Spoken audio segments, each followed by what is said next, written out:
सभी को नमस्कार, गुड इवनिंग सभी को। आज जिस टॉपिक पर क्वेश्चंस देखने जा रहे हैं वो है कोशिका सेल। सेल से संबंधित क्वेश्चंस की बात करेंगे आज की क्लास में, और क्वेश्चंस के आंसर भी आने चाहिए, सही क्वेश्चन आंसर जल्दी से आने चाहिए। बहुत ज़्यादा टफ क्वेश्चन भी नहीं है। कोशिका सेल की बात करेंगे लेकिन कॉन्सेप्चुअल क्वेश्चन है, एग्जाम में आने लायक क्वेश्चन है। देखें पहला क्वेश्चन क्या है। जीवन का भौतिक आधार है, physical basis of life is. कोशिका का जो भौतिक, हम बात करें जीवन का भौतिक आधार, कोशिका का कौन सा भाग जो जीवन का भौतिक आधार कहलाता है। दो तीन बातें यहां पर ध्यान से सुने, आंसर आने चाहिए, सही आंसर। देखें, जब हम बात करते हैं जीवन की संरचनात्मक आधारभूत इकाई, जीवन की संरचनात्मक क्रियात्मक आधारभूत इकाई की बात करते हैं, संरचनात्मक कह दो, स्ट्रक्चरल, क्रियात्मक बोल दो, फंक्शनल, और आधारभूत यानी बेसिक आधारभूत इकाई जो है वो तो होती है सेल। ये होती है कोशिका, सेल या कोशिका। कोशिका सिद्धांत भी ये कहता है, हम क्या कहते हैं, कोशिका सिद्धांत कहता है ये। तो आगे बात करते हैं, आगे एक और सुनना यहां पर कि जब मैं बात करता हूं सेल की, ये क्या है सेल, मान लिया कोशिका, इसके अंदर क्या है, केंद्रक है। तो केंद्रक और कोशिका झिल्ली, ये सेल मेम्ब्रेन और न्यूक्लियर मेम्ब्रेन के बीच यहां पर एक पदार्थ पाया जाता है जिसे तो कहते हैं कोशिका द्रव्य, साइटोप्लाज्म कहते हैं। यहां पर तो पाया जाएगा कोशिका द्रव्य या साइटोप्लाज्म पाया जाएगा, जबकि हम केंद्रक के अंदर यहां पर भरा हुआ देखते हैं, यहां पर पाया जाता है केंद्रक द्रव्य, दैट इज न्यूक्लियोप्लाज्म। अच्छा, दोनों को जोड़ दो, यानी cytoplasm plus nucleoplasm that is protoplasm, या जीव द्रव्य इसे कहते हैं, दोनों को मिलाकर दैट इज प्रोटोप्लाज्म। अब प्रोटोप्लाज्म को ही जीवन का भौतिक आधार कहते हैं। मेरा क्वेश्चन अब, और इसमें सुनो क्वेश्चन के अंदर क्वेश्चन, कि ये भौतिक आधार किसने कहा था, कौन थे जिन्होंने भौतिक आधार कहा था। दो तीन इस यहां पर हम बात करें इस प्रोटोप्लाज्म से संबंधित दो तीन चीजें सुनना, क्योंकि इस पर अक्सर क्वेश्चन पूछते हैं। प्रोटोप्लाज्म को हम अगर बात करें कि खोज किसने की, खोज की थी परकिंजे ने, खोज परकिंजे ने की, इसको सारकोड नाम दिया था, सारकोड कहा डुजार्डिन ने सारकोड कहा इसको। और प्रोटोप्लाज्म को जीवन का भौतिक आधार बताने वाले ये थे हक्सले। हक्सले ने जीवन का भौतिक आधार कहा किसे, प्रोटोप्लाज्म को। भौतिक आधार किसने कहा, ये हक्सले ने। ये दो तीन साइंटिस्टों के नाम जो यहां से अक्सर पूछे जाते हैं, ये ध्यान रखना है। तो आंसर आ जाना चाहिए, क्या है देखो, चलो पीछे वापस। जीवन का भौतिक आधार है, physical basis of life, that is protoplasm. Protoplasm क्या होता है, केंद्रक द्रव्य और कोशिका द्रव्य। हाँ, मॉर्निंग वाली क्लास चल जाएगी, ठीक है, वो भी कोई बात नहीं। किसी भी रीजन से अगर नहीं हो रही, डोंट वरी, मैं हूं ना, ठीक है। तो यहां पर क्या हो जाएगा देखो, एक्टोप्लाज्म, प्रोटोप्लाज्म, न्यूक्लियोप्लाज्म, एंडोप्लाज्म, क्या हो जाएगा, that is protoplasm. Option B is correct, कर सकते हैं, कोई प्रॉब्लम तो नहीं होनी चाहिए। हाँ, सभी को नमस्कार, गुड इवनिंग सभी को। तो ये दो तीन चीजें ध्यान रखनी है, प्रोटोप्लाज्म खोज परकिंजे ने, सारकोड ने डुजार्डिन का, और हक्सले ने इसको जीवन का भौतिक आधार का। क्लियर है, आंसर आना चाहिए, सही आंसर। अगला क्वेश्चन देखो, राइबोसोम किसके केंद्र होते हैं। बहुत सिंपल सा क्वेश्चन। अब कई बार पूछ लेते हैं प्रोटीन की फैक्ट्री क्या होती है कोशिका के अंदर, तो भी राइबोसोम। और प्रोटीन संश्लेषण के केंद्र, ये राइबोसोम किसके केंद्र होते हैं, प्रोटीन संश्लेषण। राइबोसोम की अगर हम बात करें, राइबोसोम दो टाइप के, 70S 80S। 70S किस में होता है, प्रोकैरियोटिक सेल्स में, और यूकैरियोटिक सेल्स में कैसा होता है, 80S प्रकार का। प्रोकैरियोटिक और यूकैरियोटिक, अलग अलग प्रकार के। प्रोकैरियोटिक आदिम प्रकार की कोशिका होती है प्रिमिटिव टाइप की, जैसे बैक्टीरिया। आंसर आ रहा है, वेरी गुड, सी।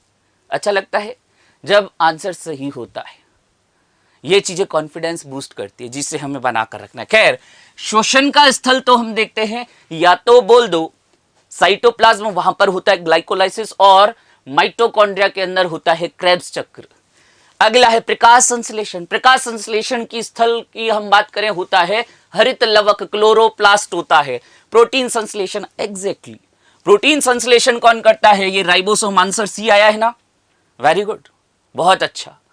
और वसा संश्लेषण होता है स्मूथ एंडोप्लाज्मिक रेटिकुलम, चिकनी अंतःप्रद्रवी जालिका।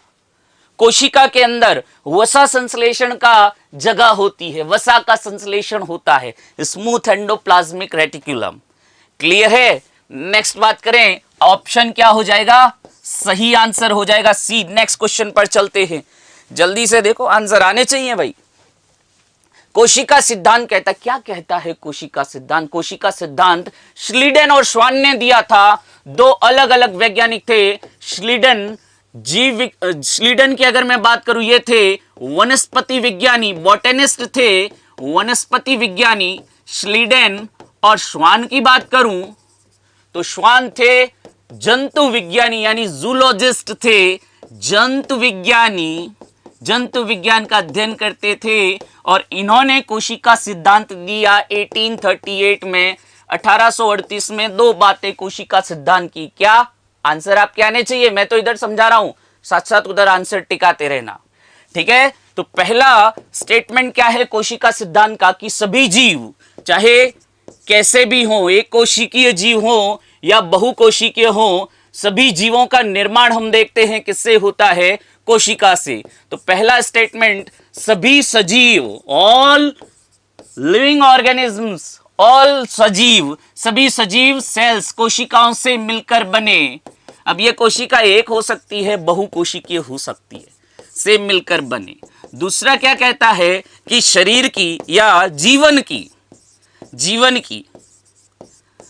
संरचनात्मक, स्ट्रक्चरल, अभी पिछले क्वेश्चन में भी बात की थी, संरचनात्मक और क्रियात्मक, फंक्शनल, क्रियात्मक इकाई सेल होती है। क्या है इस कथन का मतलब भी सुन लो, कई बार पढ़ते हैं। कथन क्या कहता है? देखो, संरचनात्मक और क्रियात्मक, यानी जिस तरह से हमारे शरीर में अलग अलग अंग है ना, अलग अलग काम करने के लिए, उत्सर्जन के लिए किडनी है, ठीक है? अगर हम बात करें शोषण के लिए फेफड़े हैं, अगर हम बात करें पदार्थों के परिवहन वगैरह के लिए रक्त है, आग अगर हम बात करें पूरे शरीर पर नियंत्रण करने के लिए मस्तिष्क है, ग्रंथियां, हार्मोन्स है, उसी प्रकार एक कोशिका के अंदर भी अलग अलग ऐसी संरचनाएं होती है, कुछ शोषण से संबंधित, कुछ प्रकाश संश्लेषण से संबंधित, कुछ कोशिका का नियंत्रण करती है, जैसे केंद्रक। यहां पर संरचनात्मक यानी जो संरचनाएं हमारे बड़े शरीर में अलग अलग पाई जाती, वैसी संरचनाएं इस कोशिका के अंदर भी पाई जाती। क्रियात्मक यानी जो क्रियाएं हमारा बड़ा शरीर करता है ना, यानी हम वृद्धि करते, कोशिका भी वृद्धि करती है, हम गति करते, कोशिकाओं में भी गति होती है, हम जनन करते हैं, हमारी संख्या बढ़ाते हैं, कोशिकाओं में भी कोशिका विभाजन होता है, अर्धसूत्री समसूत्री विभाजन होता है, नई कोशिकाएं बनती है। और हमारा निश्चित जीवन काल होता है, कोशिका का भी होता है, सुना होगा ना, आरबीसी 120 दिन जीवन काल होता है, तो इन कोशिकाओं का भी निश्चित जीवन काल होता है। यानी सारी जो क्रियाएं होती है, जो एक बड़ा शरीर दर्शाता है, वो एक छोटी कोशिका भी दर्शाती है। दैट्स वाई इसको ऐसा इकाई बोलते हैं, ठीक है? अब आ जाओ यहां पर देखो कि कोशिका सिद्धांत कहता है, cell theory states that what, सभी कोशिकाओं में केंद्रक होता है। ऐसा कोई जरूरी नहीं, आरबीसी में कहां केंद्रक होता है? स्तनधारियों के आरबीसी में केंद्रक नहीं होता, ऊंट और लामा एक्सेप्शन है। क्लियर है? तो ये स्टेटमेंट तो नहीं होगा। नेक्स्ट, सभी कोशिकाएं जीवित होती है। अरे भाई, कोशिका का मतलब ही जीवन है, तो कोशिकाएं सभी जीवित ही होती है, लेकिन ये इस कोशिका सिद्धांत का ये कहना नहीं है कि कोशिकाएं जीवित होती है, कोशिका सिद्धांत नहीं कहता है। नेक्स्ट क्या है? कोशिकाएं समसूत्री और वर्गसूत्री विभाजन दोनों द्वारा प्रजनन करती है। सही बात है, कई कोशिकाएं जो होती है समसूत्री विभाजन दर्शाती है, जबकि जनन कोशिकाएं वो क्या, कौन सा विभाजन दर्शाती है? अर्धसूत्री या मियोसिस दर्शाती है, लेकिन ये कोशिका विभाजन तो ऐसा नहीं कहता। क्लियर है ना? तो आंसर क्या हो जाएगा? वेरी गुड, आंसर आया है डी, एग्जैक्टली डी ये होगा। देखो कोशिकाएं पौधों और जानवरों की यानी जीवों की, अरे सजीव हो गए। क्रियात्मक और संरचनात्मक इकाई, ये लो ये कह दिया, बोल दिया। किसने कहा? श्लीडन और श्वान ने कहा। ये श्वास कहां से आ गया? श्वान करो इसको, श्वान, श्वास नहीं है ये, श्वास नहीं, श्वान है ये। क्लियर है? Answer D. हाँ चलें, अच्छा हार्ट का शेप पूछ रहे हैं, क्या पता ही होगा। ठीक है, खैर अगला क्वेश्चन बहुत आसान सा है, बहुत ही आसान। ठीक है, देखो कोशिकाओं में कितने प्रकार के आरएनए पाए जाते हैं? How many types of RNA are found in cells? जब मैं बात करता हूं आरएनए दो टाइप का होता है। पहली बात, अलग अलग जीवों में, एक ही कोशिका में नहीं पाया जाता, अलग अलग कोशिकाओं में। जब हम बात करते हैं, पहला देखते हैं जेनेटिक आरएनए। ये जेनेटिक आरएनए हम देखते हैं आरएनए वायरस में पाया जाता है। आरएनए वायरस जो होते हैं, जैसे बताया था मैंने पहले, एड्स वाला वायरस, कोविड-19 वाला वायरस। दूसरे होते हैं नॉन जेनेटिक, यानी जो वंशागति में भाग नहीं लेते, मुख्य कार्य प्रोटीन संश्लेषण होता है, नॉन जेनेटिक आरएनए। ये तीन प्रकार के होते हैं। कौन से? MRNA, messenger RNA, rRNA, ribosomal RNA, rRNA, और टीआरएनए, ट्रांसफर आरएनए। ये लो भाई, तीन प्रकार के आरएनए। अच्छा अब आंसर देखते हैं कि कोशिकाओं में कितने प्रकार के आरएनए पाए जाते हैं। कई जने यहीं पर रुक जाएंगे कि सर आरएनए तो दो प्रकार के होते हैं, जेनेटिक और नॉन जेनेटिक। लेकिन यहां पर थोड़ा सा समझना है। क्या? कोशिकाओं में ये जेनेटिक आरएनए किस में पाया जाता है? वायरस में। क्या वायरस में कोशिका होती? क्या वायरस में तो कोशिका होती ही नहीं है। अकोशिकीय संरचना है वायरस। वायरस पर कोशिका सिद्धांत कार्य नहीं करता। क्या बात करते हो यार? यानी जब कोशिका की बात करेंगे तो इसी आरएनए की बात करेंगे। एमआरएनए, आरआरएनए, टीआरएनए, एम बोले तो मैसेंजर, आर बोले तो राइबोसोमल और टी बोले तो ट्रांसफर आरएनए। तीनों मिलकर प्रोटीन का निर्माण करते, प्रोटीन संश्लेषण करते हैं। तो आंसर क्या हो जाएगा जी भाई? जल्दी से बता दो। ऑप्शन बी आ रहा है। अरे ये सी कहां से आ रहे भाई? सी वाले समझ जाओ भाई। ऑप्शन बी, तीन प्रकार के आरएनए पाए जाते हैं कोशिका के अंदर। ऑप्शन बी हो जाएगा। एमआरएनए केंद्रक से क्या लाया? मैसेज लाया। किस चीज का मैसेज लाता है? कि प्रोटीन संश्लेषण करो। आरआरएनए प्रोटीन संश्लेषण करवाता है। और टीआरएनए जो प्रोटीन संश्लेषण के दौरान अमीनो अम्ल तैयार होते हैं उनके स्थानांतरण से संबंधित होता है। टीआरएनए, एमआरटी मैसेंजर, राइबोसोमल और ट्रांसफर आरएनए। क्लियर है? हाँ आता था मुझे। तो अगला देखो क्वेश्चन ये आता है, क्या बहुत ही आसान क्वेश्चन है, लेकिन लैंग्वेज होती है।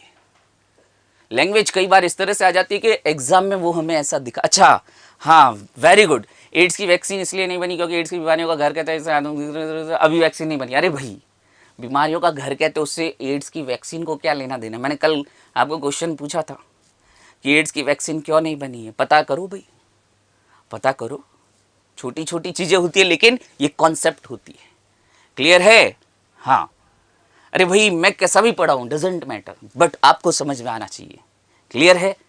आपके एग्जाम्स में क्वेश्चंस होने चाहिए। जो यहां पर क्वेश्चन बताऊं वो एग्जाम्स में भी दिखाई देने चाहिए, तो मेरा पढ़ाना अच्छा होगा। अभी नहीं, अभी मत कहो, अभी कंक्लूजन पर मत पहुंचो, अभी अच्छा बुरा मत कहो। बुरा तो कह नहीं कह रहे, अच्छा ही कह रहे, बट फिर भी कह रहा हूं मत कहो अच्छा। देखो एग्जाम के पैटर्न पर क्वेश्चन लगे कि हाँ इससे मुझे कुछ नया सीखने को मिला है, तो ही वह क्लास आपके लिए बेटर है। हाँ अगर रटी रटाई चीज वो वन लाइनर पढ़ने हो तो अलग बात है, बाकी कुछ नया सीखो क्लास में। टाइम इंपॉर्टेंट होता है। खैर जल्दी आ जाओ इस पर। पादप कोशिकाएं जंतु कोशिकाओं से किस प्रकार भिन्न होते हैं? आंसर आ रहे हैं ए सी बी भी आ रहा है। देखो आ जाओ। सभी पौधों की कोशिकाओं में पर्णहरित होता है। All plant cells possess chlorophyll. क्या सभी पादप कोशिकाओं में क्लोरोफिल होता है? क्या नहीं होता है?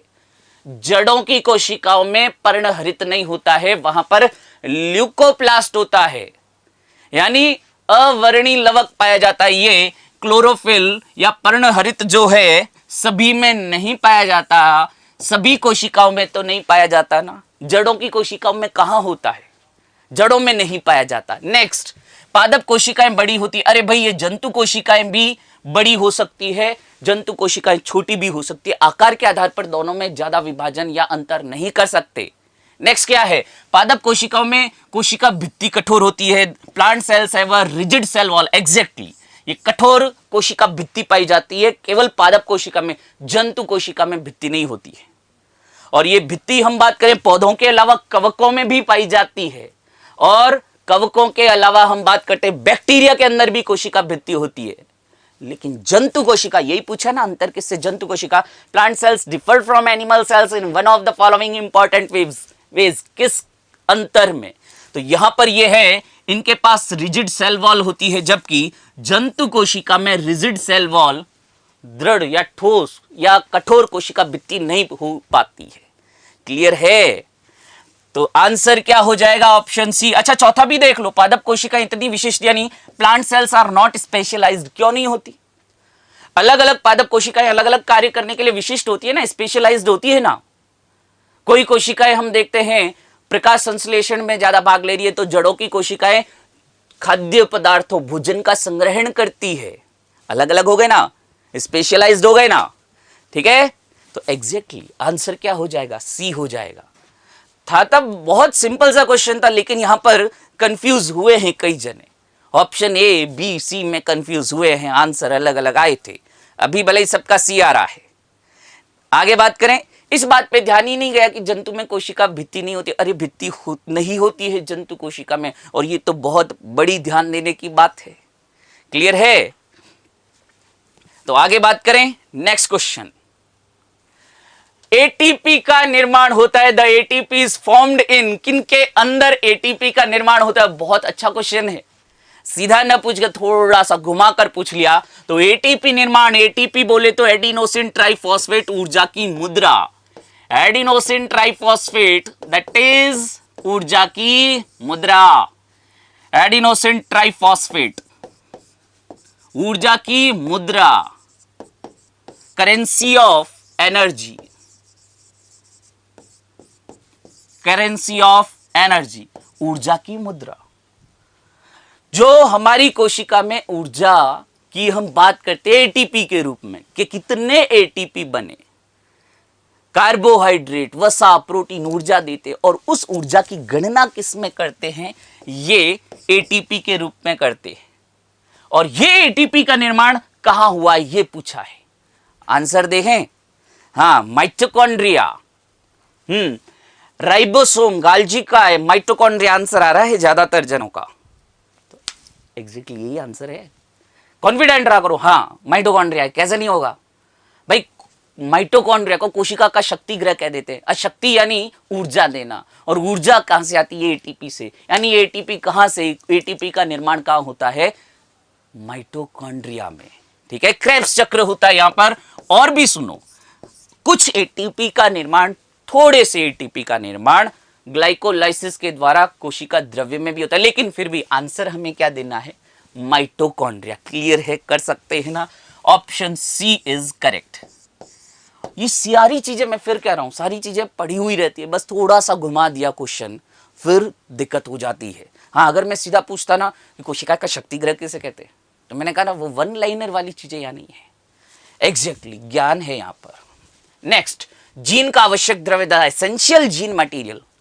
अब ये छोटी छोटी चीजें होती है, और ये हमें पता होता, बट फिर भी कंफ्यूज हो जाते हैं एग्जाम में क्वेश्चन की लैंग्वेज को देखकर। जीन क्या होता है?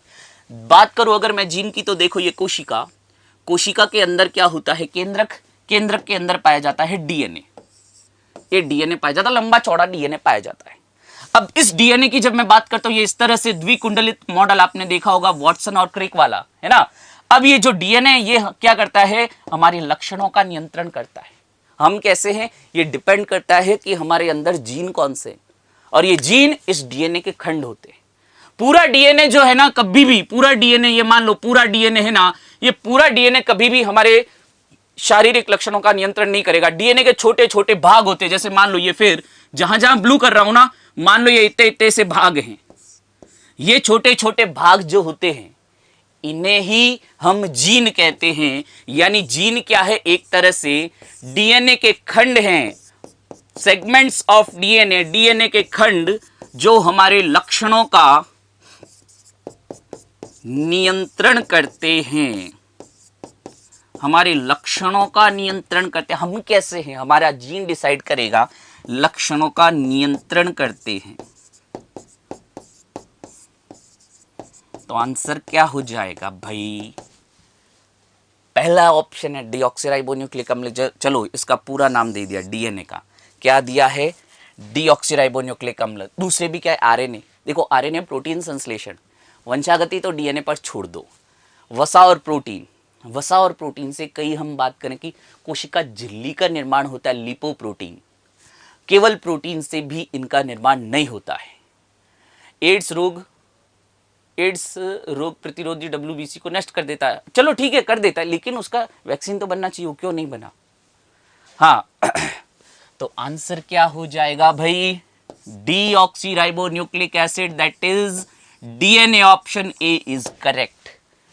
क्लियर है? आगे बात करते हैं। नेक्स्ट क्वेश्चन देखो।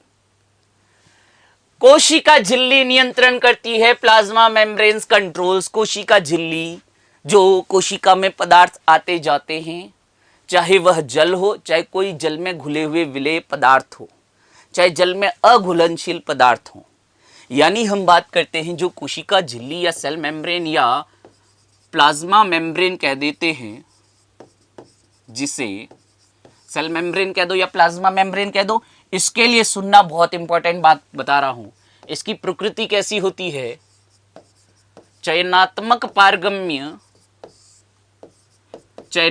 पारगम्य कहोगे या अर्ध पारगम्य, सेमी परमिएबल और सिलेक्टिवली परमिएबल।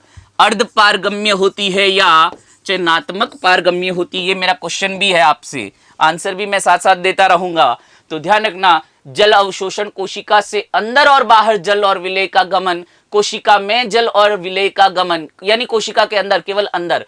दूसरा ऑप्शन क्या कह रहा है? अंदर और बाहर दोनों, अंदर भी आने देगी, बाहर भी जाने का कंट्रोल करती है। ठीक है, आंसर भी आ रहा है। Very good very good very good. अच्छा लगता है जब आंसर सही आता है। ठीक है, खैर कोशिका से जल और विलेय का, देखो ये केवल बाहर निकाल रहा है, ये केवल अंदर की ओर गति करवा रहा है, ये दोनों हैं। ऑप्शन दूसरा क्या है? दोनों। अब यहां पर सुनो, ये चयनात्मक पारगम्य और अर्ध पारगम्य किस किस के लिए होता है ये सुनो। जो विलेय पदार्थ होते ना, सॉल्यूट्स, विलेय पदार्थों के लिए, तो विलेय पदार्थ या सॉल्यूट जो होते हैं उनके लिए तो ये होती है चयनात्मक पारगम्य, यानी सिलेक्टिव परमिएबल। सिलेक्टिव परमिएबल समझ जाएंगे ना, PERM लिख रहा हूं। और अगर बात करूं अर्ध पारगम्य, तो ये होती है जल के लिए, वाटर के लिए, ये होती है। क्लियर है? अर्ध पारगम्य भी होती है और चयनात्मक पारगम्य दोनों होती है। किस किस के लिए होती है ये भी देख लो। सॉल्यूट्स के लिए चयनात्मक पारगम्य, सिलेक्टिवली परमिएबल, और अर्ध पारगम्य होती है जल के लिए। तो आंसर तो कोई बात नहीं, देखा हमने। जल अवशोषण का मतलब केवल जल अवशोषित करना। दूसरा ऑप्शन क्या कह रहा है? सुनो ध्यान से, कि कोशिका से अंदर की तरफ और बाहर की तरफ दोनों जल और विलेय का गमन जो होता है, इसे नियंत्रित करती है कोशिका झिल्ली, सेल मेम्ब्रेन, प्लाज्मा मेम्ब्रेन भी कह दो। क्लियर है? तो option B is correct. Passage of water and solutes in and out of the cell. ये कह रहा है केवल आउट, यानी सॉरी, ये इनटू यानी अंदर की तरफ ला रहा है, और ये आउट की तरफ यानी केवल बाहर ले जा रहा है। क्लियर है? आंसर क्या हो जाएगा? अरे बी कर सकते हो ना? अरे हो जाएगा ना भाई बी? तो नेक्स्ट क्वेश्चन पर आ जाओ ना। हाँ, ऐप में भी क्लास चलेगी थोड़ा सा, अभी 13, 14, 15 3 दिन बाद यानी 16 मंडे से कंटिन्यू क्लास रहेगी। क्लियर है? तो ऐप वालों सुन लो, मंडे से कंटिन्यू क्लास। क्लियर है? आगे बात करें। हाँ, ये वाली क्लास तो शाम को ये चल ही रही है। ठीक है, आगे बात करते हैं। नेक्स्ट क्वेश्चन देखो, एमाइलोप्लास्ट का कार्य है। The function of amyloplast is to, क्या है? पानी को अवशोषित करना, प्रकाश को अवशोषित करना, वसा को संग्रह करना या स्टार्च को संग्रह करना, absorb water, absorb light, store fats या स्टोर स्टार्च। क्या है पहले तो बात करते हैं। एमाइलोप्लास्ट की बात करता हूं। देखो, हम बात करते हैं कुछ हमारे पौधों की बात कर रहे हैं। पौधों में भोजन संग्रहण, पादपों में भोजन संग्रहण, फूड स्टोरेज सामान्यतः किस रूप में होता है? स्टार्च के रूप में होता है। क्लियर बात है। जड़ों में, और ये काम कौन करता है जड़ों में? जब हम बात करते हैं, ये कौन सा लवक है? वो होता है अवर्णी लवक, दैट इज ल्यूकोप्लास्ट, यानी कोई कलर नहीं होता है, हरित लवक तो क्या करता है, प्रकाश संश्लेषण। ये अवर्णी लवक क्या करता है, ल्यूकोप्लास्ट क्या करेगा, अरे भाई क्या करेगा, ल्यूकोप्लास्ट भोजन संग्रहण करता है। कैसे कैसे होते हैं ये भी देखो। वसा का संग्रहण करने वाले ल्यूकोप्लास्ट जो होते हैं ना, उन्हें कहते हैं ऑयल। ऑयल से आया ओलियो, ऑयल ओलियोप्लास्ट। ज्यादा दिक्कत नहीं होगी याद करने में। बात करते हैं स्टार्च की। स्टार्च का संग्रहण करने वाले एमाइलोप्लास्ट। ये क्वेश्चन में पूछा है, एमाइलोप्लास्ट ही पूछा है, आंसर तो टिक कर दो भाई। अगला भी देख लो, प्रोटीन का संग्रहण। प्रोटीन का संग्रहण प्रोटियोप्लास्ट या एल्यूरोप्लास्ट कह दो, प्रोटियोप्लास्ट कह दो, एल्यूरोप्लास्ट कह दो। तो वसा का कार्बोहाइड्रेट का यानी स्टार्च क्या है, एक तरह का कार्बोहाइड्रेट ही है भाई। और प्रोटीन क्या है, इनका संग्रहण किस किस रूप में, भाई पादपों में भोजन संग्रहण होता है, सबसे ज्यादा स्टार्च के रूप में होता है। और ये स्टार्च किस रूप में होता है, या इस कौन सा वर्णक होता है, कौन सा ये लवक होता है जो इस स्टार्च का संग्रहण करता है, वो होता है ये एमाइलोप्लास्ट। कर सकते हैं, आंसर आ जाएगा। अरे भाई बता दो भाई। स्टोर स्टार्च, स्टार्च को संग्रह करना, ऑप्शन डी। क्लियर है ना, हाँ क्लियर है बिल्कुल। ये स्टार्च को संग्रह कौन करते हैं, एमाइलोप्लास्ट करते हैं। प्रोटीन प्रोटियोप्लास्ट या एल्यूरोप्लास्ट, वसा ओलियोप्लास्ट या इलियोप्लास्ट भी कहते हैं। क्लियर है। नेक्स्ट क्वेश्चन देखो, डीएनए में उपस्थित पेंटोज शर्करा है, the pentose sugar present in DNA. जब बात करते हैं डीएनए की तो हम देखते हैं इसमें शर्करा होती है, शुगर होती है।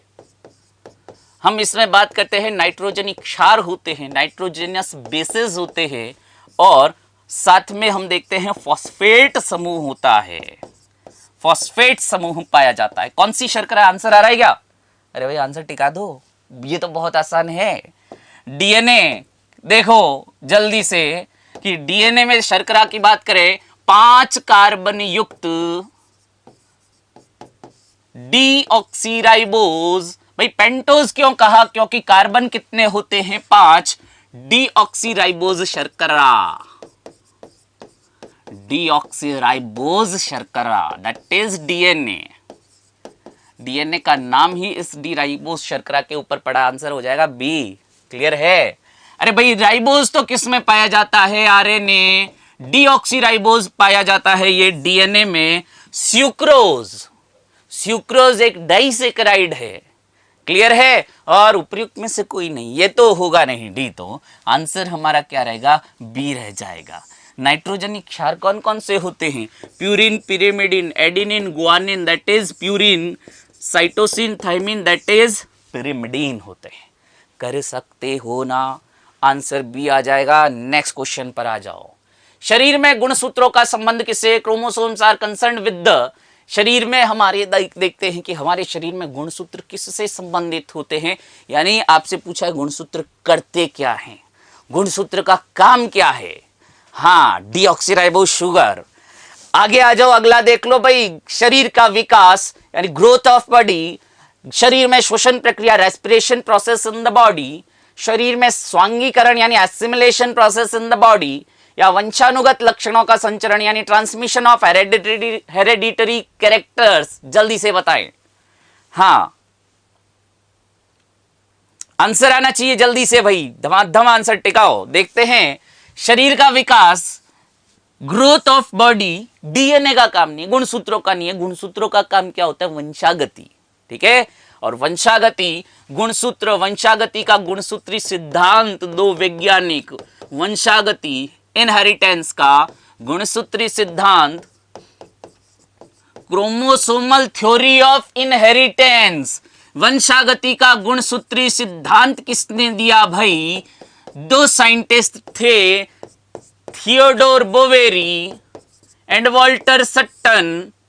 Theodore Boveri and Walter Sutton, इन दोनों ने मिलकर गुणसूत्री सिद्धांत दिया। किसका, वंशागति का। एक सिद्धांत होता है लिंग निर्धारण का गुणसूत्री सिद्धांत, वो मैकलंग ने दिया था। क्लियर है?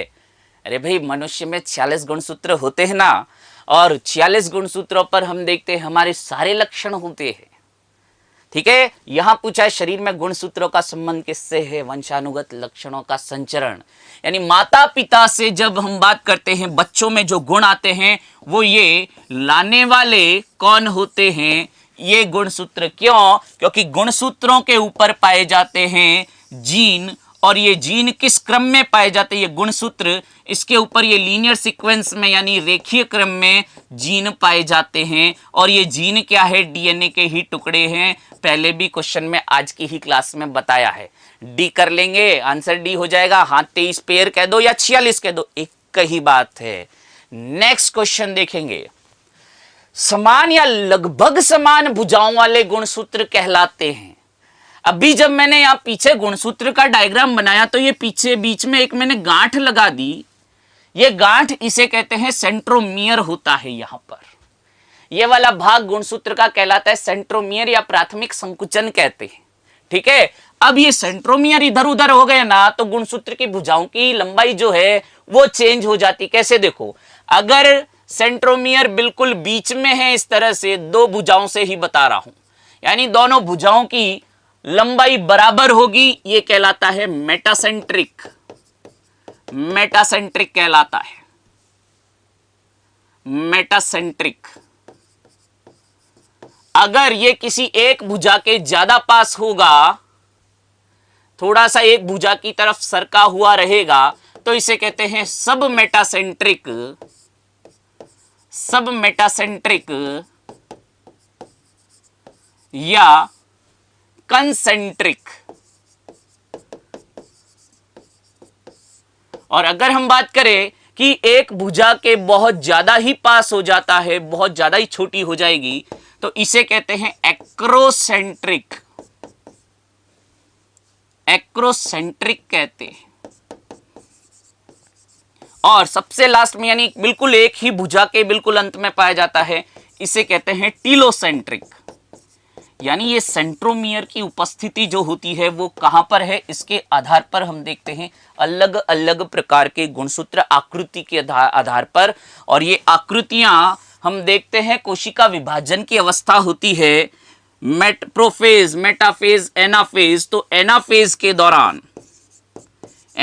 के दौरान ये आकृतियां स्पष्ट दिखाई देती है। और कैसी कैसी आकृतियां? बीच में ये वी, एक तरफ ज्यादा एल, एक तरफ थोड़ा ज्यादा जे आकार, और सबसे बिल्कुल लास्ट में आई, वी एल जे आई आकार के दिखाई देते हैं। क्या कहा है? समान, हैविंग इक्वल और ऑलमोस्ट इक्वल आर्म्स। समान या लगभग समान, यानी बिल्कुल समान है या लगभग समान, यानी सेंट्रोमियर बिल्कुल बीचों बीच में है। क्या हो जाएगा आंसर? हाँ, तो टॉपिक तो सेल ही है और सेल के अंदर ही गुणसूत्र होते हैं। गुणसूत्र कहीं अलग थोड़ी होते हैं। क्लियर है? तो ये क्या हो जाएगा? Metacentric. Option A. Option A is correct option. कर सकते हैं ना? हाँ। नेक्स्ट, अगला क्वेश्चन। क्वांटासोम बना होता। अच्छा क्वेश्चन है, बहुत ही अच्छा क्वेश्चन है, और इसमें मैं उम्मीद करूंगा सही क्वेश्चन, इसका सही ऑप्शन भी आए। मेटाफेज में तो देखो आकारिकी, मॉर्फोलॉजी, दो चीजें होती है। देखो, आकारिकी जो होती है ना उसका अध्ययन तो मेटाफेज में करते हैं, मॉर्फोलॉजी का। लेकिन जो इनकी आकृतियां जो होती है, स्पष्ट दिखाई देता है, शेप जो स्पष्ट दिखाई देता है, वो एनाफेज में है। क्लियर है? थोड़ा सा अंतर है। ठीक है, कर सकते हैं। चलो ले आगे आ जाओ। क्वांटासोम क्या होता है पहले तो ये बात करते हैं। पौधों में हम देखते हैं हरित लवक पाया जाता है, क्लोरोप्लास्ट पाया जाता है, दोहरी झिल्ली होती है, डबल मेम्ब्रेन।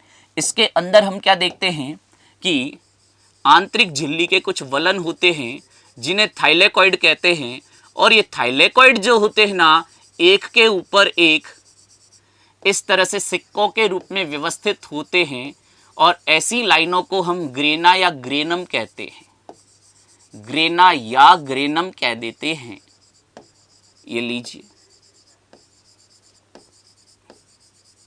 ठीक है। और इन ग्रेनम के ऊपर ये लो येलो येलो डॉट बनाए हैं, ये जो पीले पीले डॉट हैं इन्हें क्वांटासोम कहते हैं। ये पीले पीले डॉट जो हैं ये कहलाते हैं क्वांटासोम कहलाते हैं। अब ये पूछा है कि ये क्वांटासोम के अंदर क्या होता है, क्लोरोफिल होता है। तो एक क्वांटासोम में क्लोरोफिल की संख्या कितनी होती है ये पूछा। आंसर आ रहा है 13th का, क्या आ रहा है देखें, 130, 100, 130, 230 या 500? 230 आ रहा है। सेल ऑर्गेनेली कहाँ, ये माइटोकॉन्ड्रिया कहाँ आ गया? हाँ, अरे नहीं नहीं नहीं, ऐसे कैसे भैंस पानी में जाएगी, ऐसे थोड़ी गए। ठीक है, आंसर देना है और सही आंसर देना है। देखो अब सुनो, ये जो क्लोरोफिल की संख्या अगर हम बात करें क्वांटासोम के अंदर कितने क्लोरोफिल या कितने क्लोरोफिल से मिलकर बना होता है, ये होता है 230 से 250।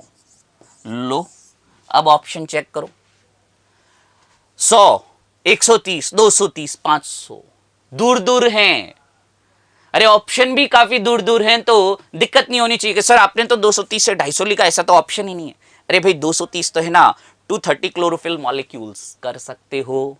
अरे सर से ऊपर नहीं जा रहा, अपना सर ऊपर कर लो, स्टैंडर्ड बढ़ा लो। क्लियर है, स्टैंडर्ड बढ़ाओ। सर के ऊपर से जा रहा है तो सर को ही ऊपर कर लो, तब तो मजा आएगा, तब तो सिलेक्शन होगा। क्लियर है, option C 230 molecules of chlorophylls in quantasome. Clear है आंसर? अब तो सी कर लोगे ना। हाँ, सेल ऑर्गेनेली में ही है। ये क्या है, ये किसी और का ऑर्गेनेली थोड़ी, ये तो सेल ऑर्गेनेली है, कोशिकांग है। अगला क्वेश्चन देखो, ज़ंथोफिल है रंगहीन हरा पीला या लाल रंग का, जल्दी से बताएं। ज़ंथोफिल एक वर्णक है, पिगमेंट है, और पूछा है किस कलर का होता है ज़ंथोफिल। ज़ंथोफिल की जब हम बात करते हैं, फूलों में जो पत्तियों का रंग या जो सब्जियां या कुछ फल होते हैं, पर्टिकुलर उनका कोई विशेष रंग उत्पन्न करने में ये ज़ंथोफिल सहायक होता है। भाई क्लोरोफिल तो हरा रंग उत्पन्न करता है, पूछा है ज़ंथोफिल कैसा कलर दिखाई देता है, ज़ंथोफिल क्या है? हाँ, अच्छा आंसर दे रहे हैं। हाँ, तो यहां पर ध्यान से पढ़ना, ज़ंथोफिल क्या है, कलरलेस है, ग्रीन कलर का, येलो है या रेड कलर का है? जल्दी से आंसर आना चाहिए। ये येलो कलर का होता है और ये प्लांट पिगमेंट है, पीला पीला होता है। ज़ंथोफिल येलो कलर का ज़ंथोफिल होता है। क्लियर है? क्लोरोफिल हरे रंग का, एंथोसाइनिन ये बात करें, ज़ंथोफिल ये सभी क्या ऐसे वर्णक होते हैं, डिफरेंट डिफरेंट अलग अलग प्रकार के कलर उत्पन्न करते हैं।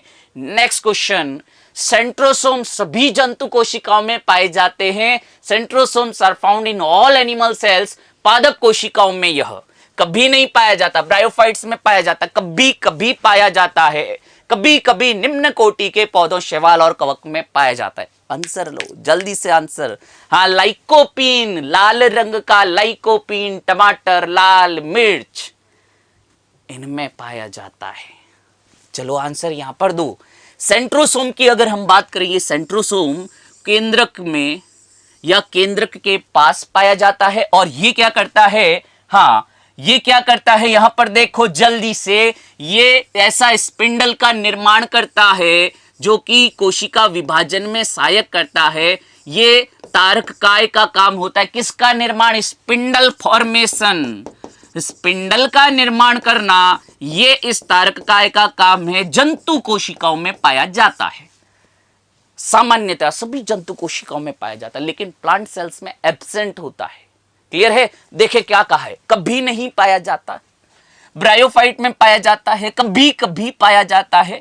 अच्छा, कभी कभी तो पाया जाता है, ये बात तो सही है, लेकिन इससे भी ज्यादा सही ऑप्शन क्या है, कभी कभी किन में पाया जाता है? Option D. क्या कह रहा है, शैवाल और कवक, यानी जो निम्न कोटि के जो पौधे होते हैं, लोअर प्लांट्स और फंजाई, इनके अंदर पाया जाता है। तो ये देखो option D, option D. Clear है? ये है ऑप्शन डी इसका आंसर। हाँ, ऑप्शन डी है आंसर। देखें आंसर क्या हो जाएगा, डी। हाँ, तो ऐप में पढ़ाता हूं तो खड़ूस होकर पढ़ाता हूं। अरे भाई मेरी ऐसी इमेज तो है, खड़ूस तो मैं हूं, ठीक है, लेकिन आपका रेस्पॉन्स देखकर मेरे अंदर भी चेंजेस आ जाते हैं। मनुष्य तो हूं, तो जैसा रेस्पॉन्स आप दोगे वैसा मेरा रेस्पॉन्स आएगा। क्लियर है, समझ सकते हो? तो जितना ज्यादा आप आंसर दोगे और ज्यादा यहां पर और चीजें डिस्कस होगी।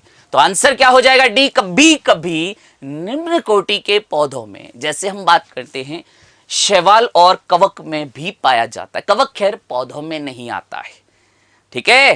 अरे कर सकते हो ना, डी हो जाएगा ना, कहां दिक्कत आ रही है? नेक्स्ट अगला क्वेश्चन देखो। तो केंद्रक की पहचान सर्वप्रथम किसके द्वारा की गई? The nucleus was first identified by, किसने किया? हाँ, बाकी ऐप में भी पढ़ाता तो सारा हूं, ठीक है, पढ़ाता तो सभी हूं मैं, ठीक है। हाँ, तो सीरियस तो हूं मैं, फालतू फालतू बातें नहीं होती। पढ़ाई की बातें करवा लो कितनी भी, पढ़ाई की बातें करूंगा मैं तो, और मुझे वही होता है पढ़ाई की बातें। हाँ, कभी हंसते हुए कर लेता हूं और कभी बिल्कुल सीरियस होके करता हूं। बस पढ़ाई होनी चाहिए, दैट्स इट, नथिंग एल्स। और कुछ नहीं, मजा थोड़ी है, मजा पढ़ने में है, और यही हमें सिलेक्शन के लिए जरूरी होता है, ठीक है। खैर चलो, केंद्र की पहचान सर्वप्रथम किसके द्वारा की गई, यानी केंद्र को किसने खोजा? जब मैं बात करता हूं केंद्र की खोज 1831, 1831, किसने खोजा? रॉबर्ट ब्राउन ने। रॉबर्ट ब्राउन ने इसकी खोज की, और किसमें खोज की ये बात करें तो ऑर्किड पौधे के जड़ों की कोशिकाओं में की थी। ऑर्किड पौधे के जड़ों या रूट्स की कोशिकाओं में, रूट्स की सेल्स में इसकी खोज की। आ जाओ, सिंगर अल्टमैन, रॉबर्ट ब्राउन और सिंगलटन। क्या हो जाएगा? न सिंगलटन न डबलटन, दैट इज रॉबर्ट ब्राउन, जिन्होंने केंद्र की खोज की थी। क्लियर है? नेक्स्ट क्वेश्चन देखो, अगला क्वेश्चन कर दूं ना? अगला क्वेश्चन देख लो। रॉबर्ट ब्राउन है ना भाई, अरे ऑल्टमैन तो माइटोकॉन्ड्रिया वाले थे। क्लियर है? माइटोकॉन्ड्रिया को देखा किसने? कॉलिकर ने, लेकिन खोज का श्रेय किसको जाता? अल्टमैन को जाता है। क्लियर है? नेक्स्ट क्वेश्चन देखो। कोशिका विभाजन में एस्टर निर्माण के लिए कौन सा कोशिकांग जिम्मेदार है? कौन सा कोशिकांग? One of the organelle is responsible for the formation of aster in the cell. अब एस्टर क्या है? अभी वो जो तर्कु बनाया था ना, इस तरह से कोशिका विभाजन के दौरान हम देखते हैं ये तारक काय जो होते ऐसे एक तर्कु का निर्माण करते, स्पिंडल, जिससे हम देखते हैं अरे कौन जुड़े रहते हैं? गुणसूत्र जुड़े हुए रहते हैं इस तरह से। तो चाहे कैसा ही कह दो, आंसर आना चाहिए हमारा, चाहे मैं खड़ूस हूं चाहे मैं कैसा भी हूं, आपको पढ़ाऊंगा बस, ठीक है, और केवल पढ़ाऊंगा, नथिंग एल्स, और कुछ नहीं। खैर, यहां पर हमने देखा ये संरचना क्या कहलाती है? तर्कु, या इसे एस्टर भी कहते हैं। क्लियर है? और इस एस्टर का निर्माण किसने किया? ये यहां पर दो कौन पाए जाते हैं? तारक काय, सेंट्रोसोम पाए जाते हैं। देखो, one of the organelle is responsible for the formation of aster in the cell. तारक काय, सेंट्रोसोम, राइबोसोम, लाइसोसोम, गुणसूत्र। क्या हो जाएगा आंसर? आने दो, दबा के आंसर आने चाहिए। लाइसोसोम, लयन काय, सॉरी, लाइसोसोम कहां से आ गया? ये राइबोसोम ना, लाइसोसोम कौन होएगा? तारक काय होएगा। कहां चले जाते हो यार आप भी, मुझे और ले जाते हो इधर उधर।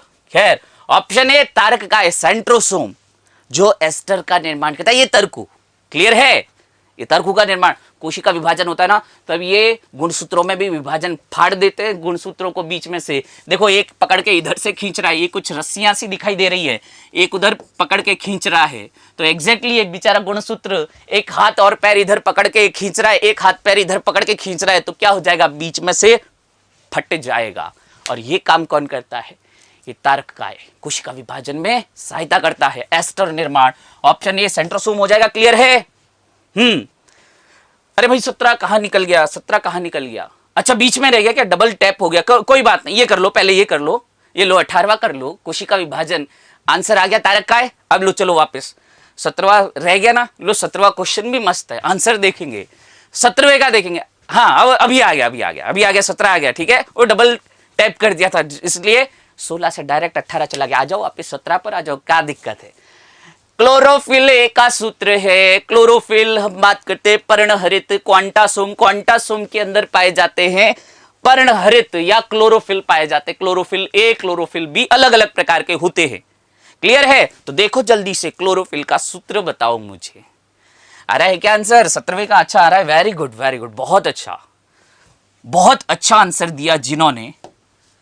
अभी बताता हूं आंसर क्या है। पहले तो ये देखो, क्लोरोफिल के अंदर मैग्नीशियम पाया जाता है। ये आयरन को तो ऐसे ही हटा दो, दो तो उड़ा दो। अरे भाई दो तो उड़ा दिए ना, बाकी आपकी अब पॉसिबिलिटी जो पहले सही होने की पॉसिबिलिटी 25% थी, अब वो 50% पर आ गई, जस्ट डबल। और अब यहां पर देखो, जब हम बात करते क्लोरोफिल में कार्बन 55 बिल्कुल सही, हाइड्रोजन 72, ये 77 गलत हो गए। क्लियर है? तो C55H72O5N4 एंड Mg आंसर क्या हो जाएगा? Option A. अरे कर सकते हो ना, फैक्चुअल क्वेश्चन है, ये समझने का नहीं है। सूत्र जो है तो फैक्चुअल होते हैं। अरे कर सकते हैं ना। हाँ कोई बात नहीं, कभी नहीं पढ़ा था अब पढ़ लो। और मैं फिर कह रहा हूं, कोई ऐसा नहीं है कि कोई खराब पढ़ाए कोई अच्छा पढ़ाए, बस पढ़ना चाहिए। ठीक है, बस पढ़ाई होनी चाहिए बस, और कुछ नहीं। सिलेक्शन वही देता है। आंसर आ जाएगा। इसका 18वां कर लिया था, अब 19 पर आ जाए। अरे 19 पर आ जाए क्या? जल्दी से देख लो। मध्य पटलिका में प्रचुर मात्रा में पाया जाने वाला रासायनिक पदार्थ है the chemical substance abundantly present in middle lamella. क्या होता है मिडिल लैमेला? ये तो बात कर लो पहले। जब मैं बात करता हूं पादप कोशिकाओं में, तो पादप कोशिकाओं में अंदर की तरफ तो क्या होती है? कोशिका झिल्ली, सेल मेम्ब्रेन, और बाहर की तरफ क्या होती है? कोशिका भित्ति, सेल वॉल होती है। और सेल वॉल जो दो कोशिकाओं के बीच में, अगर मैं बात करूं, दो कोशिकाओं के बीच में, यानी दो सेल वॉल हो गई, आसपास की कोशिकाएं हैं, इनकी कोशिका भित्तियों के बीच में एक लेयर पाई जाती है जिसे मध्य पटलिका या मिडल लैमेला कहते हैं। बोले तो मध्य पटलिका या मिडल लैमेला। और ये पूछा है कि ये मिडल लैमेला किससे बनी होती है? देखें आंसर, देखूं क्या दे रहे हो answer. Suberin, D, B, B, B आ रहा है, दो आ रहा है। देखो सुबेरिन, जो कई जने बता रहे सुबेरिन, पेक्टिन, क्यूटिन या लिग्निन। तो देखो ये सभी पदार्थ कोशिका भित्ति में पाए जाते हैं। लेकिन मेनली क्या पूछा हमें? ये मध्य पटलिका, और मध्य पटलिका का निर्माण किससे होता है वो बता देता हूं, सुनना। ये क्यूटिकल तो हम देखते हैं, पत्तियों का आवरण जो होता है ना, पत्तियों पर मोम जैसी पदार्थ की जो परत पाई जाती है, दैट इज क्यूटिकल। ठीक है, ये कोशिका के अंदर, कोशिका के बीच में जो लेमेला है उसके लिए पूछा है। और ये बनी होती है कैल्शियम व मैग्नीशियम के पैक्टेट लवणों से। पैक्टेट लवणों से, तो थोड़ा सा दिमाग लगाओ, आंसर आ जाएगा। पैक्टेट, पैक्टेट कैसे लवण होते हैं? जैसे हम देखते हैं सल्फर और ऑक्सीजन से मिलकर सल्फेट लवण बनते हैं, फास्फोरस और ऑक्सीजन से मिलकर फॉस्फेट लवण बनते हैं, फास्फोरस से फॉस्फेट लवण, सल्फर से सल्फेट लवण, कार्बन ऑक्सीजन मिलकर कार्बोनेट लवण बनाते हैं। तो पैक्टिन से बनते हैं पैक्टेट लवण। इस पैक्टिन में जब कैल्शियम और मैग्नीशियम होता है तो पैक्टेट लवण बनते हैं। Option B, that is pectin. ये पैक्टिन पाया जाता है। और यहां पैक्टेट लवण नहीं दिया, नाम क्या दे दिया? पैक्टिन। लेकिन ये भी पढ़ा हुआ होगा ना ढंग से तो आंसर आ जाएगा। अरे कर सकते हो ना, option B pectin is correct, कर सकते हैं। नेक्स्ट क्वेश्चन, अगला क्वेश्चन देखिए। डीएनए आनुवंशिक पदार्थ होने का सबसे मजबूत प्रमाण। बहुत अच्छा क्वेश्चन है, बहुत अच्छा क्वेश्चन है, स्तरीय क्वेश्चन है, लेवल का क्वेश्चन है। क्लियर है? हाँ, कैल्शियम मैग्नीशियम के पैक्टिन, लास्ट क्वेश्चन देख लिया। अब आ जाओ अगले क्वेश्चन पर आ जाओ। देखो डीएनए आनुवंशिक पदार्थ होता है, ये हमने अभी बार बार पढ़ा है कि डीएनए होता है, जीन बने होते हैं, और ये हमारा आनुवंशिक पदार्थ होता है। अब पूछा है कि ये इसका पता कैसे चला कि डीएनए ही आनुवंशिक पदार्थ है? तो इसके लिए कई प्रयोग किए गए।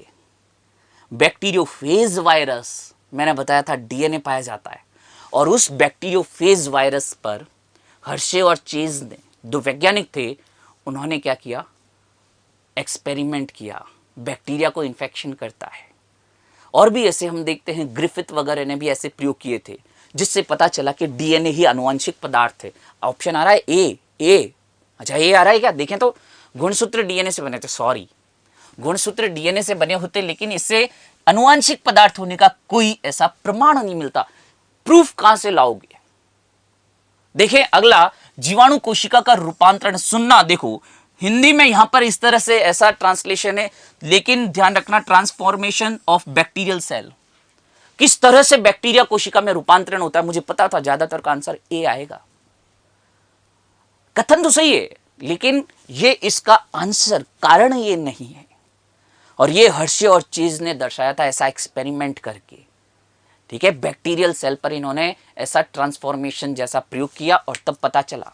अच्छा और भी क्या है, डीएनए साइटोप्लाज्म में उपस्थित नहीं होता, ये तो साला कथन ही गलत है। अरे डीएनए साइटोप्लाज्म में होता है ना, माइटोकॉन्ड्रिया के अंदर खुद का डीएनए होता है, लवक के अंदर भी खुद का डीएनए होता है सेपरेट, और उन्हें कहते हैं कोशिका द्रव्य डीएनए कहते हैं। खैर यहां पर क्या है, गुणसूत्र डीएनए से बने, कथन सही था, लेकिन ये इसका प्रमाण नहीं, एविडेंस नहीं है। Strongest evidence that is DNA is genetic material comes from, वो सॉलिड कौन सा, स्ट्रॉन्गेस्ट एविडेंस कौन सा, ये पूछा है। अच्छा डीएनए केंद्रक में उपस्थित होता है, तो भाई डीएनए केंद्रक में उपस्थित होता है तो क्या हुआ, बाहर भी तो है, वहां पर भी तो वंशागति होती है, ठीक है। इसलिए ऐसे क्वेश्चन होते जो कई बार करप्ट आंसर ला देते हैं, ठीक है। और ऐसे क्वेश्चन जो होते हैं ना, वो वन लाइनर से नहीं होते, ये वन लाइनर क्वेश्चन नहीं होते, ये होते हैं गहरे पानी पैठ में ही हम देखते हैं कि ये यहां पर हम आंसर प्राप्त करते। खैर आंसर क्या हो जाएगा, डीएनए जीवाणु कोशिका का रूपांतरण है, ट्रांसफॉर्मेशन ऑफ बैक्टीरियल सेल, ये सबसे मजबूत प्रमाण है। लगता नहीं ना ऐसे कि आंसर ये होगा, तो सारे के सारे 25 क्वेश्चन हलवा क्वेश्चन थोड़ी दूंगा, हैं? अरे हलवा क्वेश्चन एक्सपेक्ट करोगे क्या? फिर क्यों आते हो क्लास, हलवा क्वेश्चन करने हैं तो? अरे हलवा क्वेश्चन तो खुद वैसे ही कर लेते हो यार, पता ही होते हैं हमें, ठीक है।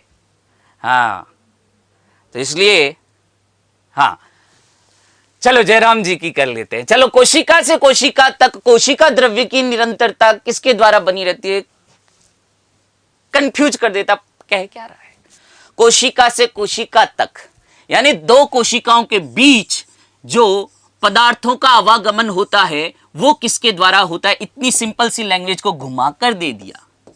दो कोशिकाओं के बीच पाई जाने वाली संरचना जिससे होकर कोशिका पदार्थों का आवागमन होता है वो कौन सी है? देखो केंद्रक छिद्र। अरे भाई केंद्रक छिद्र तो ये केंद्रक में होगा, दो कोशिकाओं के बीच कहां से उसका कनेक्शन होगा? अरे दो कोशिकाओं के बीच कनेक्शन आ रहा है आंसर 21 का सी बी। हाँ देखो क्या है केंद्रक छिद्र। अरे भाई केंद्रक छिद्र से तो केंद्रक और प्रोटोप्लाज्म के बीच में, यहां पर साइटोप्लाज्म के बीच में होगा। मध्य पटलिका तो दोनों को जोड़ने का काम करेगी, इधर उधर करने का काम थोड़ी करेगी। इधर उधर करने के लिए ये प्लाज्मोडेस्माटा, ये ऐसी संरचना होती है दो एडजेसेंट सेल्स के बीच में पाई जाती है, दो समीपस्थ कोशिकाओं के बीच का संबंध प्लाज्मोडेस्माटा, जिससे होकर पदार्थों का आवागमन होता है, इधर उधर होते हैं, ठीक है। हाँ कुछ प्रश्न तीखी मिर्ची जैसे भी कर लिया करो, हाँ सब हलवा हलवा थोड़ी चाहिए। तो आंसर क्या हो जाएगा? प्लाज्मोडेस्माटा, दो समीपस्थ कोशिकाओं के बीच का संबंध, that is plasmodesmata. Next question, lamp brush गुणसूत्र पाए जाते, फैक्चुअल क्वेश्चन है। लैंप ब्रश गुणसूत्र ये दैत्याकार गुणसूत्र, जायंट गुणसूत्र होते हैं, बड़े बड़े आकार के होते हैं, बड़े बड़े आकार के गुणसूत्र, दैट इज दैत्याकार गुणसूत्र, जायंट क्रोमोसोम्स।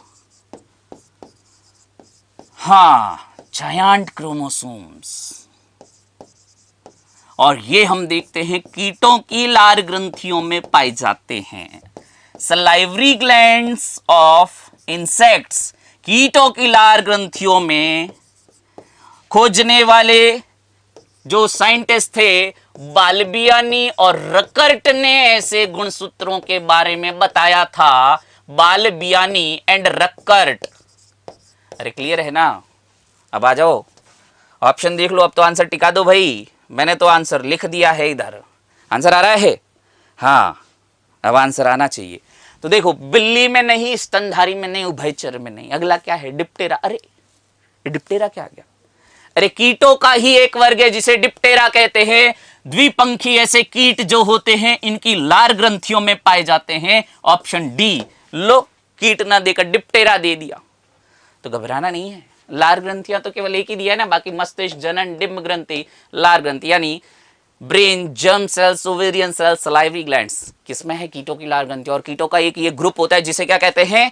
हाँ, तो आंसर क्या आ जाएगा? हाँ आंसर क्या हो जाएगा? डी। नेक्स्ट क्वेश्चन, क्रोमेटिन कौन सी मूल संरचना से बना होता है? क्रोमेटिन क्या होता है? अब सुनो, कभी भी कोशिका देखोगे ना, एक सामान्य कोशिका को आप देखते हो तो इसके अंदर गुणसूत्र नहीं दिखाई देते।